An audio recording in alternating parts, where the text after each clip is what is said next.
Some say abortion laws can only be changed from the top down. Lawmakers like Joseph Silk, however, still push for change from the bottom up. So the holdup right now, you've got a couple issues. You have the pro-life industry who doesn't want it heard because they don't agree with, it's kind of hard to say. It's a bill that ends abortion and they don't agree with either that premise or the idea of doing it immediately. They don't think the states have the authority to basically ignore Roe v. Wade. There are pro-life politicians who I truly believe want to end the suffering and the injustice against the preborn, but they're getting their marching orders from pro-life organizations that allow them an easier way to deal with this issue. Politicians have a different agenda than us, okay? Some of them just want attention, like wants their state to be viewed the most pro-life state. But politicians have many different reasons why they do things. We had one reason, overturning Roe v. Wade. We can't let their agenda decide our agenda. This is our agenda, this isn't their agenda. We're not going to let them use our agenda for their purposes. So one of the things that the Bill of Abolition does, it does separate the wheat from the chaff. Do you understand what I mean? It begins to expose those who say they're pro-life only to get votes for their campaign and check it off. This is too important.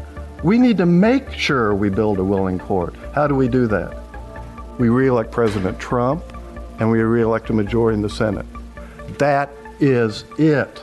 And we do not need the Supreme Court's permission to protect innocent children. So the pro-life industry is pushing back. There's some of the larger faith groups are kind of split, like the Southern Baptists here in Oklahoma, a large denomination. Half of them, the pastors, are on board. They're here lobbying the legislature, but then you have the executive leadership who is saying, no, we don't need to do that. So it's since it is a somewhat new idea, a lot of people are hesitant, including the legislature.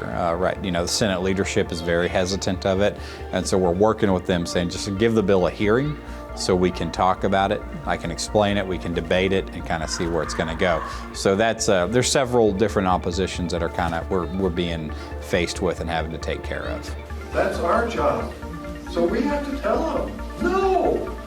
If the president had gone up during the State of the Union speech and said sex trafficking is an abomination, everybody would say, praise God, yes it is. And he says, so therefore we're going to pass a bill in Congress that ends all sex trafficking for 11 and under. Everybody would go, yeah. Right. That doesn't make sense. Right. Well, I mean, you see this on the pro-abortion side. Yes. You see extreme consistency over there. Yeah.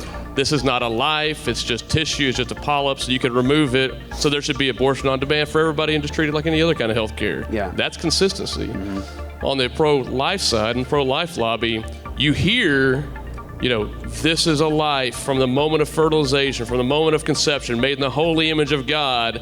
And what bills of abolition are just taking all the pro-life rhetoric and actually doing it. Yes. Actually acting upon what they're saying. Right. Instead of saying, this is a life, but we're not going to treat it like it's a life.